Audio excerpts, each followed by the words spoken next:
네, 안녕하세요. 머니투데이 방송 경제와 놀자 서지은 기자입니다.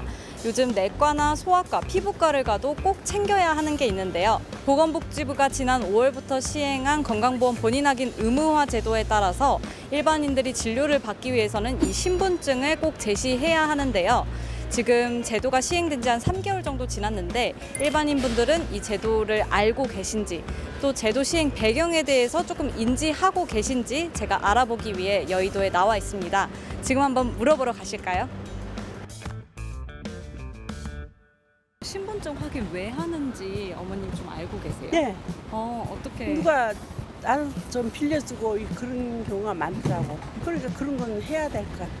들어보긴 했어요. 병원 갔을 때 신분증 가지고 간 적도 있고요. 이 제도를 시행하게 된 배경 같은 걸 좀 아시나 해서요. 아, 그거는 모르겠어요. 악용해서 그런 거 아니에요? 해외에서는 외국인들 한국 왔을 때 좀 빌려준다든지 그런 거 악용해서 신분증을 왜 꼭 확인하는지에 대해서 좀 알고 계시나요? 이 제도. 보험 적용되는지 때문 아니에요? 혹시 배경에 대해서 좀 아시는지 있어요? 왜 신분증을 이제 제시를 해야 하는지. 모르겠어. 그 신분증 그 건강보험 다른 사람이 할까봐 뭐 부정 그런 것 때문에 한다고 들었는데 모르겠어요. 들으시니까 좀 제도 취지에 대해서 네, 공감을 알겠어요. 하시나요? 저는 해야 된다고 봐요. 의료보험 그거 건강 그게 남의 네네. 도용도 많잖아요. 도용 긍정적이라고 봐요. 네, 제도 취지에 충분히 공감이 되고 이제 세금적인 측면에서도 이제 건보료를 내국인들이 부담을 하는데 이제 외국인들이 악용하는 사례가 있는 거에 대해서는 이제 크로스 체크가 당연히 필요한 것 같고요. 네, 네, 저 이거는 필요하다고 생각해요. 그럼 이거 알리려면 네. 좀 어떤 방법을 쓰면 괜찮을지 한번 아이디어 같이 주시면. 뭐 요즘에 SNS 많이 하니까 그쪽으로도 좀 홍보하면은 지금보다는 많이 알지 않을까. 요즘 릴스나 쇼츠 많이 보니까 그런 데서 조그맣게 광고하면 좋지 않을까요? SNS. 인스타 막 이런 걸로 많이 요즘에 광고 많이 하잖아요. 그런 걸로 인해서 많이 알려도 될 것 같아요. 릴스 같은 거 챌린지처럼 네, 지금까지 일반 시민들에게 건강보험 본인 확인 의무화 제도 알고 있는지 또 시행 배경에 대해서 공감하는지 한번 여쭤봤습니다. 이 제도 자체를 알고 계신 분들은 많은데 시행 배경까지는 좀 인지하지 못하는 분들이 은근 많았는데요. 건강보험공단에 직접 가서 제도 시행 배경을 어떻게 알릴 계획인지 한번 물어보도록 하겠습니다. 지금 한번 올라가실까요?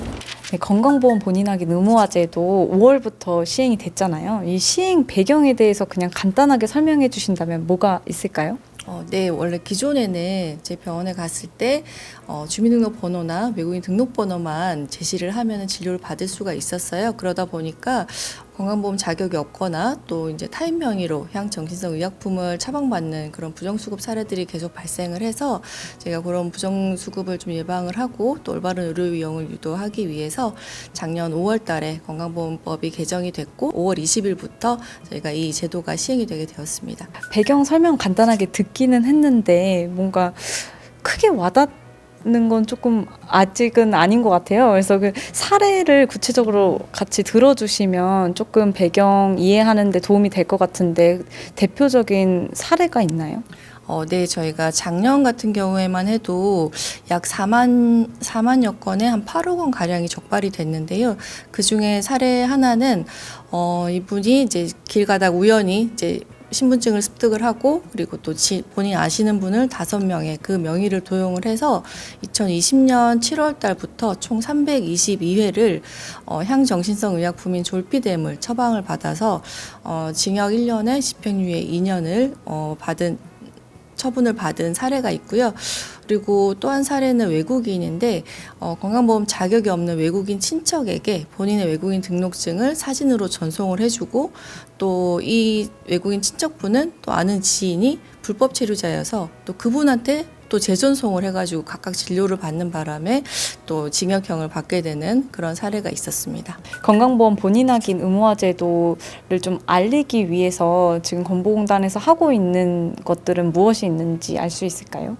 네, 저희가 지금 제도 시행 관련해서 국민인식 확산을 위해서 TV나 라디오 그리고 유튜브 기차역 공항 등 이렇게 저희가 많은 대중매체들을 활용해서 대국민 공익 캠페인을 지속적으로 추진을 하고 있습니다. 그리고 또 디지털에 좀 약하신 어르신들을 위해서는 주로 이용하시는 복지관이나 경로당 이런 쪽을 이용해서도 홍보를 추진하고 있습니다. 제가 이 앞서서 시민들한테 건강보험 본인 확인 의무화제도 알고 계시는지 물어봤는데 그 알고는 계신데 배경은 아직 잘 모르겠다 이런 분들이 많았어요. 특히나 젊은 분들은 병원에 가실 일이 적다 보니까 이런 배경에 대한 이해도가 조금 떨어지는 부분들이 있었는데 건강보험공단에서 이런 젊은 층들을 좀 타깃으로 알리고자 하는 홍보 계획이 있다면 무엇이 있을까요?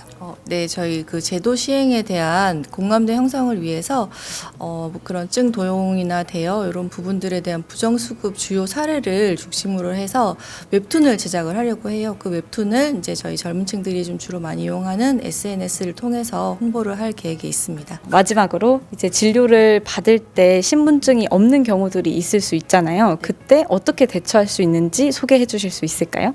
네, 지금 신분증 미지참 시에는 일단은 본인 100% 진료비 부담을 하신 다음에 그다음에 14일 이내 신분증을 가지고 다시 방문하시면 환급을 받으실 수가 있고요. 그리고 이제 저희가 모바일 건강보험증 앱 이외에도 편의성 증진을 위해서 기존의 플랫폼을 활용해서도 본인 확인을 하실 수가 있는데요. 현재는 모바일 신분증 그리고 정부24, 패스 그리고 KB뱅킹 여기에서 제공 중인 모바일 주민등록 확인 서비스나 모바일 운전면허 확인 서비스를 이용하셔서도 본인 확인이 가능하십니다. 네. 네, 영상 보시면서 건강보험 본인 확인 의무화제도 시행 취지에 대해 좀 공감하셨을지 모르겠습니다. 건보료 누수를 막기 위해 시행된 정책인 만큼 좀 잘 정착됐으면 좋겠는 바람이 큰데요. 병원에서 진료받을 때 불편하실 일 없도록 꼭 신분증 챙겨가시길 바라겠습니다. 지금까지 헬스톡앤뷰 서지은 기자였습니다.